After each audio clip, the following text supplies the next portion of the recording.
My guest today is Enes Kanter Freedom, a professional basketball player and human rights activist. Mr. Freedom, welcome to the show. Thank you for having me. I appreciate it. You have a fascinating story of your time growing up in Turkey and then moving from Turkey to America as an immigrant. Would you be able to go a little bit into your background for our listeners? Of course. I actually born in Switzerland. I didn't born in Turkey.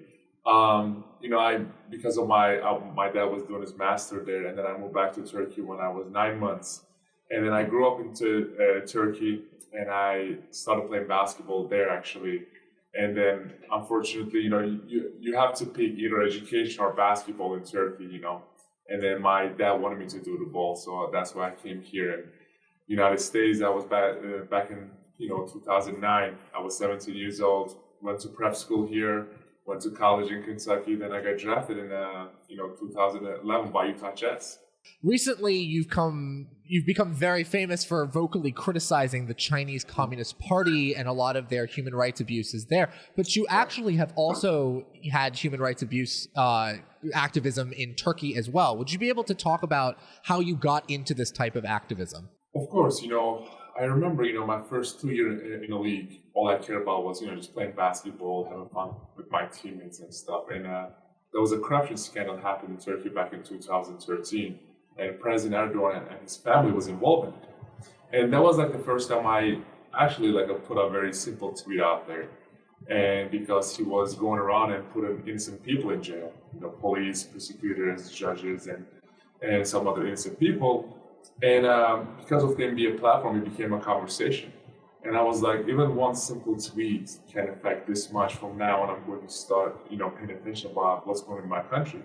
So I started to study about, the relationship between America and Turkey and the Middle East and the things that are happening in Turkey. And then the more I spoke, the more, big platforms started to give me, a huge platform. So, unfortunately, the things that I talk about affected me and my family. My dad was a genetic professor. He got fired from his job. My sister went to medical school for 6 years. She still cannot find a job. And my little brother was playing basketball. He got kicked out in every team because of the same last name. They were getting affected so much they had to put a statement out there and said, we are disowning Enes. Oh, wow. Turkish government didn't believe that. They sent police to my house in Turkey and they took every electronics away, phones, computers, laptops, because they wanted to see if I am still in contact with my family or not, which I wasn't. And they still took my dad in jail for a while. But, we put so much pressure from here in America to Turkey, they had to let him go. Then after that, they revoked my passport, put my name on Interpol list and stuff. And, this just past, probably 2 weeks ago, that was the first time that I left the United States. And went to Europe because I couldn't. My name was on Interpol list, and I didn't have any better passport. So, how is your family doing now? I mean, are they okay? They're still back in Turkey. The last time I saw my family was back in 2015. Unfortunately, they're not really allowed to come or go anywhere outside to Turkey because the Turkish government took their passport away. So they're not really allowed to travel anywhere. But other than that, it's just we've been trying to bring him over here for years and years. So, we're just waiting that I hope that will happen.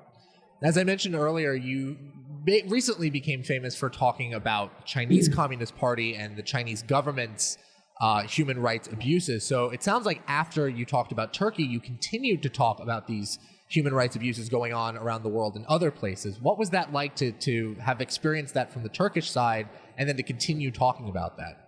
Because the human rights abuses are happening not just in Turkey, but all over the world.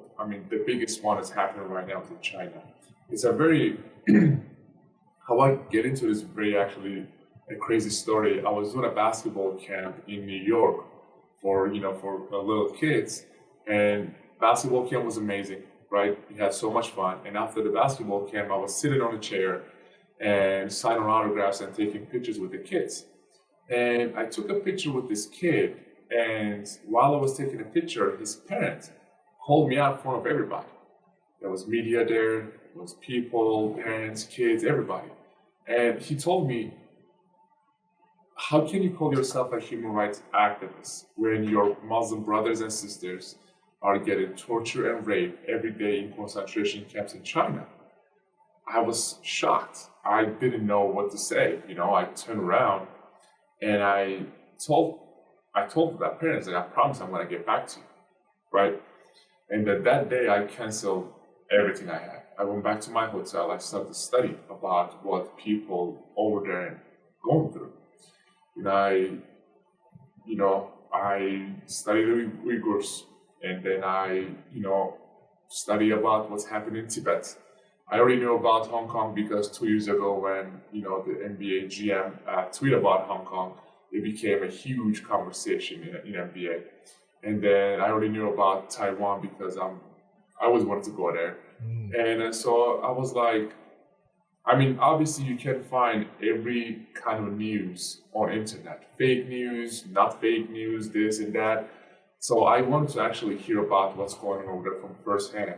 So I called my manager and I told him, I want to have a sit-down conversation with someone who experienced in concentration camps.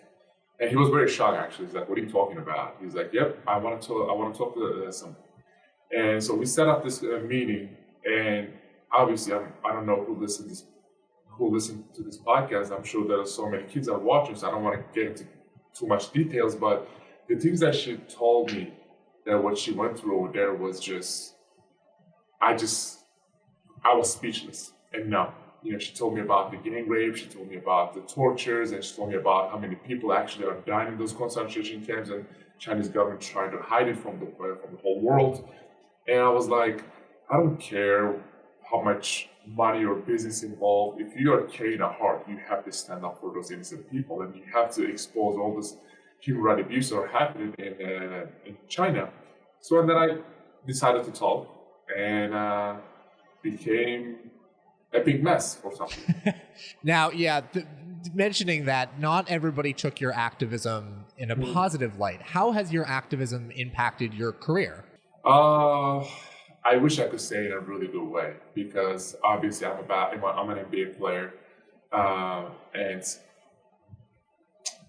it's all I wished and all I was praying was, I was like, please God, send me one more player that can stand right next to me.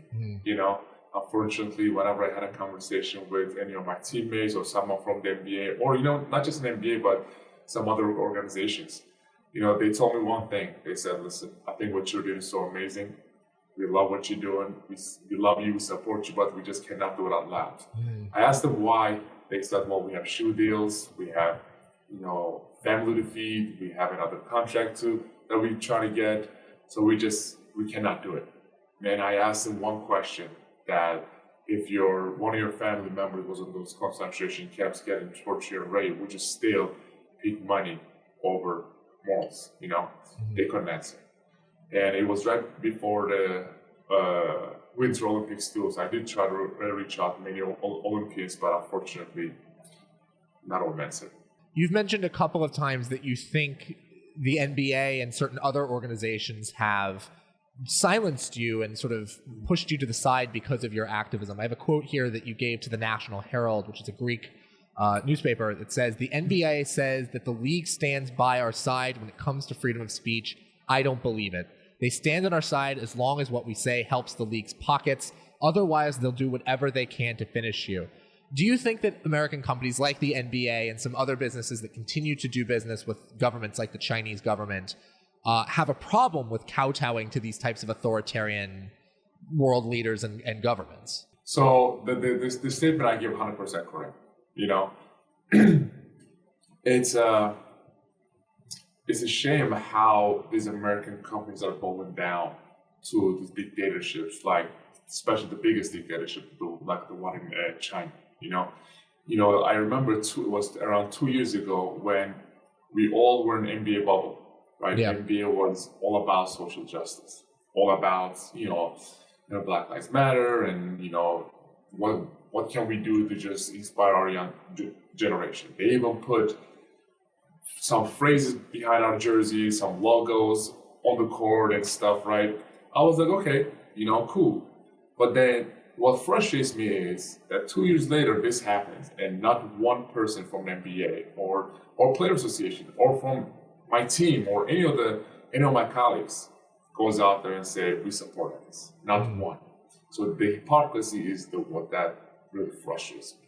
You know. Right. So I feel like besides WTA, Women's Tennis Association, every organization, every associations or company, first of all, should take a look at what WTA did. That's the second, take a look at themselves, and someone needs to hold them accountable. You mentioned that there has been activism in the sports world, like Black Lives Matter. I know Colin Kaepernick kind of comes to mind when I think of activism in the sports world. Do you think that there is a place for activism in sports organizations? I mean, if you're an athlete, you can inspire millions of people out there, especially kids, especially our young generation. I say this every time because of the social media. They follow everything that we're doing. So it can affect a lot. It can impact so many people out there. And I mean, if you are well educated enough, if you know what you're talking about, yes, it is important to stand up for the things that you believe in. But if you pick and choose, right? If you only pick the ones that is not going to affect your pocket, that is the line that I'm going to go out there and expose. There are many athletes out there that will only criticize the things that won't affect their pocket or business, or their movies or their shoe deals. So that's why I'm like really frustrated about it. So you see that's more of a distinction between maybe politically advantageous activism versus activism that actually has an impact on the world. Right. Okay. You legally changed your last name to Freedom. This was a big story that you had legally done this, that your name wasn't Freedom, and you decided to add that to your name. What motivated you to do that? I was actually just talking about it like 10 minutes ago. It's a funny story. I tell this everywhere. I remember first time coming to America back in 2009. I was going to prep school, and one of my teammates actually criticized the president, and I was very afraid for him because I was like, I thought he was going to be thrown in jail the next day. Because where I'm coming from, if you are criticizing the government, if you are saying anything against the president, you are the enemy of the state. I give this example a lot because it's very crazy. My manager's wife's dad liked one of my posts on Twitter, and he was thrown in jail for 13 days. Wow. That is, I just couldn't believe it when he told me about it. But that teammate who criticized the president actually explained to me about what freedom is all about. Speech, religion, expression, and press. I really didn't understand it because I did not grow up having any of those. And the more I meet with people, the more I sit down and have a conversation with like the true, real Americans, I was like, wow, we are very blessed to be in a country where there are rules and laws and checks and balances. There are tons of countries out there that you are, if you're a journalist, that you write against the government, or if you're a media outlet, or if you're a newspaper, that you write anything against the regime, then your media outlets will be shut down and the journalists will be in jails, and it could get very tough. Right. So I just want the reason I picked that name because I wanted everyone to know that how blessed they are.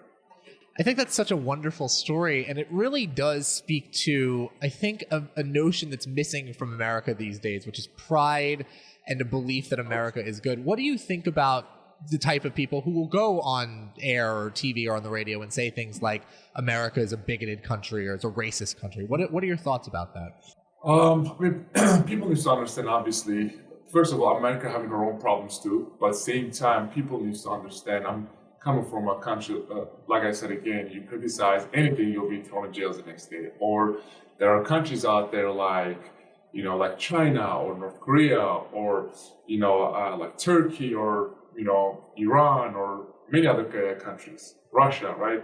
There are no human rights, no democracy, no freedom, no freedom of speech. People should feel very lucky and blessed to be in a country like America, and should feel very blessed because obviously there's democracy, there's freedom, and you love the government, you hate the president, whatever you are, then you can, tell all your feelings and you can actually put it out there. So people should definitely feel very lucky. As we begin to wrap up here, I'm curious what your thoughts are. As somebody who has been doing this type of activism for such a long time now, what do you think the most effective way for people who maybe don't have a platform as big as yours, who aren't NBA athletes, how should they engage in activism? How is the most effective way for them to do that? I feel like people always can impact whoever they live around. Their family, their classmates, or their teammates, or whatever you're doing, you can impact 1 or 2 or 3 people. Don't say it's only 1 or 2 per person. It's important. I will just say, don't give up on, inspiring anyone. One person is one person. You can't change his whole life. You might not change the whole world, but you might change his world. So just be courageous and just go out there and just speak your mind. Absolutely. That was Enes Kanter Freedom, a professional basketball player and human rights activist. Mr. Freedom, I very much appreciate your time. Thank you so much.